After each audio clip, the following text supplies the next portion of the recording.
Salam alaikum, Azulfillaoun, bonsoir. Cela fait plus de 2 ans et demi que Abdelmajid Tebboune a été installé à la tête du pays, à la présidence de la République. Une parodie d'élection dont tous les Algériens savent les dessous. Il a donc fait, ce monsieur, plus de la moitié de son mandat. Pourtant, il ne s'est pas risqué une seule fois, en ces 2 ans et demi, à visiter le pays, à déambuler dans les villes d'Algérie, voire même à s'offrir un bain de foule pour nous convaincre qu'il avait bien raison d'affirmer qu'il était le président le mieux élu dans l'histoire du pays. Non, il ne l'a pas fait.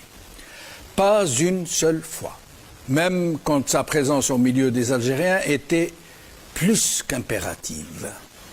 Pas une seule fois. En 2 ans et demi. Jamais. Il a préféré faire jaser dans les chaumières et dans les réseaux sociaux, confirmer l'évidence qu'il avait une peur panique de la rue algérienne, de sa réaction, et tout particulièrement de ses huées.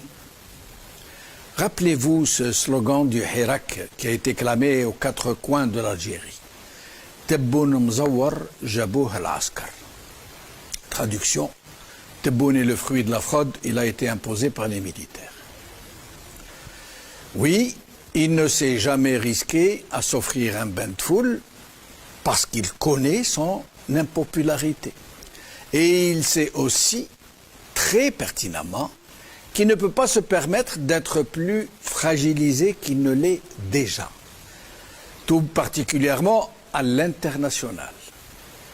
Imaginez avec moi, mes chers amis, imaginez un peu Tebboune dans n'importe quelle ville d'Algérie avec un tel slogan, Tebboune Mzawar Jabouh al-Askar, repris avec force par les foules, comme d'habitude, mais avec Tebboune au milieu.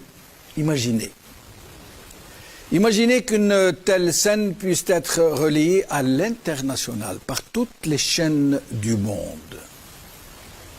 Et si vous avez bien saisi le contexte avec moi, alors vous conviendrez forcément que c'est un risque que Tebboune ne peut pas prendre, que les généraux ne peuvent pas permettre, ces généraux qui l'ont installé à ses charges, ni par ailleurs les services qui sont à la manœuvre, les services qui eux aussi ne peuvent pas accepter qu'une apparition publique de M. Tebboune au milieu des Algériens pourrait très mal tourner à l'international. C'est juste impossible. Et c'est d'ailleurs pour ça qu'il n'est pas sorti pendant 2 ans et demi. C'est pour ça que le meilleur argument, on est qu'après plus de la moitié de son mandat, il n'a visité aucune ville, ni marché dans aucune rue du pays, une seule fois. Tout simplement parce qu'il ne peut pas se permettre ce véritable luxe, ce luxe exorbitant pour quelqu'un qui a été installé par l'armée. Parce qu'il ne peut pas donner au monde entier une vraie image de son impopularité et donc celle des chefs de l'armée qui l'ont imposé au peuple algérien. Ce serait démasquer tout le régime. Alors, une question vient naturellement à l'esprit. Comment alors, et dans ces mêmes conditions, M. Tebboune a-t-il pris le risque de se rendre au stade où se tiennent les Jeux méditerranéens, au milieu de dizaines de milliers de spectateurs? Comment a-t-il pris un tel risque alors qu'il était accompagné de l'émir du Qatar, un partenaire capital pour le régime, alors qu'il était en présence d'une délégation de personnalités de plusieurs pays méditerranéens? Et comment les chefs de l'armée ont-ils pu accepter de prendre un tel risque, alors que des huées contre Tebboune auraient pu provoquer l'irréparable pour eux, voire même un regain du Hirak, voire même, et surtout, l'humiliation de Tebboune et donc de tout le régime à l'international. Alors, revenons un peu en arrière, quelques jours avant l'ouverture des Jeux méditerranéens. Le commissaire des Jeux, Mohamed Aziz Derouez, avait déclaré à la presse que plus de 18 000 tentatives de hacking, piratage Internet, ont été déjouées par les administrateurs du site Internet qui vendaient, écoutez bien, les billets à distance, par Internet, en ligne. Mais, nous dit-il, l'opération vente des billets par Internet a, malgré ces tentatives de sabotage, connu un franc succès, puisque plus de 20 000 tickets ont été écoulés en moins de 24 heures. Imaginez, hein, vente Internet en Algérie, plus de 20 000 tickets, moins de 24 heures. Et nous apprendrons par la suite que tous les billets ont été vendus dans les heures qui ont suivi, juste dans les heures qui ont suivi. Très bien. Tous les billets ont donc été vendus en l'espace de 2 jours. 32 000 billets. 32 000 billets vendus en ligne.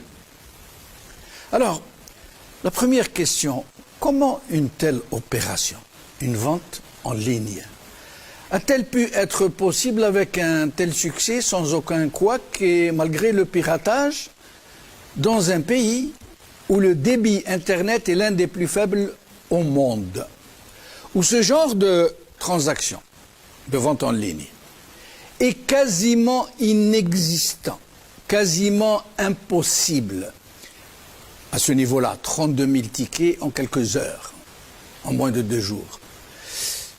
Un pays où les clients habituels, ceux qui ont recours à Internet, rencontrent d'énormes difficultés à conclure des opérations autrement plus simples et qui se comptent sur le bout des doigts. Ce n'est pas 32 000, c'est juste acheter et vendre.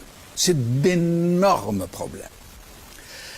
Une autre question. Est-ce qu'en l'occurrence, il n'y a pas eu d'achat groupé? Ça veut dire un seul acheteur. Un seul acheteur de ces 32 000 billets, ou du moins la quasi-totalité de ces billets. Et dans ce cas, qui est derrière cet achat groupé? Qui a acheté tous ces billets? Et si c'était un centre Internet contrôlé par qui on sait? Par qui? Par l'armée. Et si la quasi-totalité des gens qui ont donc pu avoir un billet étaient juste des militaires et des familles choisies, pour la plupart, parmi les proches du régime, le FLN, le RND, le MENA, juste pour donner... Ça veut dire qu'avec les jeunes militaires qui étaient présents milliers, les encadrés par des familles, des enfants, ça donne plus de sens et plus de crédibilité, n'est-ce pas? Ne serait-ce pas là la logique des choses? Des militaires comme ceux que leurs chefs envoient remplir les bureaux de vote, rappelez-vous. Des militaires qu'on envoie faire la claque pour faire croire à la popularité des uns et des autres, rappelez-vous. Des militaires qui ont reçu des consignes claires pour cette occasion, aller aux Jeux méditerranéens, chanter les louanges de Tebboune, crier son nom, faire croire aux opinions publiques internationales dont les caméras étaient sur place et faire croire à l'émir du Qatar que Tebboune est la coqueluche du peuple algérien, que contrairement à ce qu'espéraient certains esprits chagrins, pas un seul téléspectateur, pas un seul, n'a crié Tebboune Mzawar, Jabouh al-Askar.